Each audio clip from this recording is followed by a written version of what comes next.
Transformers Rise of the Beast, the seventh live action one in not 20 years, 16? That's a lot. A lot of Transformers movies. The second one in the Bumblebee continuity. It's now the 90s. Welcome to the 90s when Transformers were their most popular and not on a decline. Welcome to Paramount making bad decisions behind the scenes when they're releasing their movies, because this is the second big release from Paramount this year that is between two other big releases. They did it with Dungeons & Dragons, which had a terrible release schedule at the end of March, and now they're doing it again in June with Transformers. And they're kind of doing it again in July with Mission Impossible, which is getting a really bad release date right before Oppenheimer and Barbie. So whatever's going on there, I'd fix it. But the new Transformers, it's out now. The Beast Wars stuff, it's not really Beast Wars, it's got Beast Wars stuff in it. By that I mean, Optimus Primal, he's in this movie. So, Transformers, popular franchise, always been on the decline since the Bay stuff kind of fell down. There's not much to it anymore that gets people excited. It doesn't feel like a property that has the gravitas it used to, which makes sense because there's so much content now. There's been animated series, anime series, more comics inspired by this lore now, so an actual movie. What is it? Who's it for? What's its audience? Turns out it doesn't really know. This is a very frustrating watch for a number of reasons, mostly because it is so close to telling the story it wants to. Like, it feels like it knows what it wants to be, how it wants to tell that story, and how it wants it to look. It knows its aesthetic, it knows its vibe, and then misses the mark more often than it should. And that's kind of a sad thing to say, because this is with a movie full of people that are worth investing in. These are all up-and-comers who deserve bigger opportunities than what this movie gives them. And that might be the biggest setback for me when it comes to what this movie is doing, is the on-screen talent is people I like and I think are very talented, and from a director that I genuinely think is capable. Stephen Caple Jr. is a talented director, and this feels like a guy who was forced into the IP machine to pump out something that feels coherently not his voice, but simultaneously supposed to feel like his voice, where it's just, we're gonna weaponize what his aesthetic is to make it something interesting. And I think the choices that are strictly his are the parts of this movie that work. The tone, the vibe, the music, the feeling, that works. When it goes into the things that aren't his voice, does it fall flat and not work for anybody and feel soulless and holeless in every capacity of the word. And that happens. That happens way more often than it should for these studio movies, and that is a huge problem we face, but it's going to be the case no matter what. I'm not going to criticize his work too much on this, because it has the makings of a mechanical movie that's not really real, but when he shines through, it feels like he's shining through. Same can be said for Anthony Ramos and Dominic Fishback, two actors I really like. And I think this is the type of role that they feel destined to do, maybe a little earlier in their career than they should be doing it, because their talent is there, their interest is there, the delivery is fine, but what the story is asking them to do is so lame and uninteresting and uninspired, and it really deflates what could be a stellar performance from either of those people. They're both talented. I've seen them do work that is above and beyond expectation for what I want them to do, and this movie just doesn't deliver that. And that is my biggest problem with this, is like, these leads both deserve better than being locked into this machine. It's the same thing when a new actor joins another huge IP just for the sake that we have to get an up-and-comer in here. It deflates any tension it has for them to be a creative talent, and it just weaponizes them into what this is. I don't want to say this is like weaponized nostalgia, because I don't think it is. It's not as egregious as other properties like that, but it definitely doesn't have a soul, if that makes sense. It tries to, because it's the 90s. We're going to be listening to punk and hip-hop and rap, and it's going to sound great, and we're going to have cool aesthetic choices, and it's going to have that New York feel. It's going to have a great flavor to it. But then it's like, we have to get the thing for the thing and do the thing with the thing to do the thing, and it loses every single piece of interest when it does that stuff. I don't understand what happened to this. It feels like there is a breath in there that could be interesting to explore and worth talking about.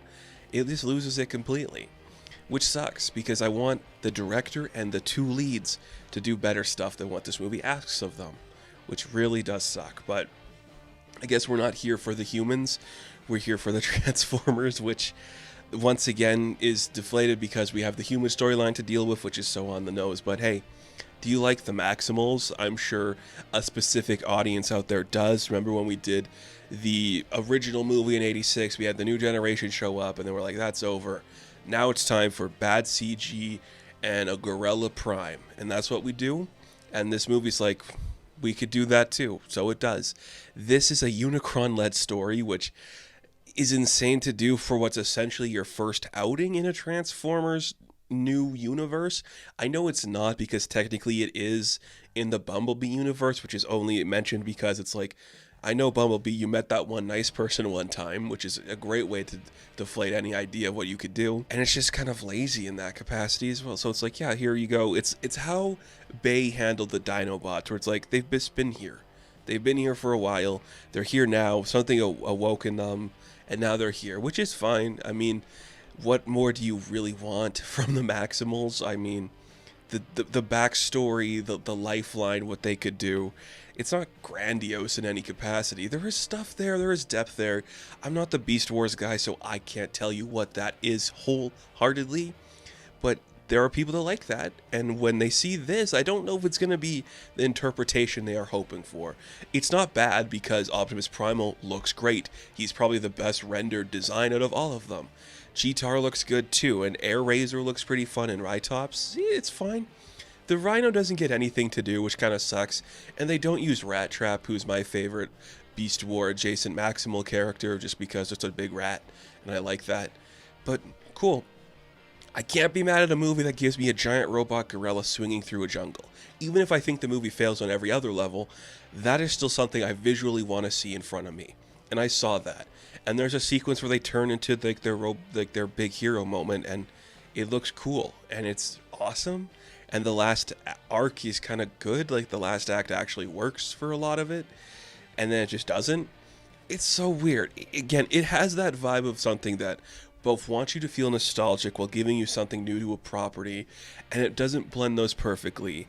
This Optimus Prime still feels like the hero you remember while still trying to explore new ground with him, which it doesn't explore new ground. It thinks it is, because he hates humans, but that's kind of how he's always been portrayed in these movies. This is kind of like, I'll kill anybody that touches me. And it's weird that he does that.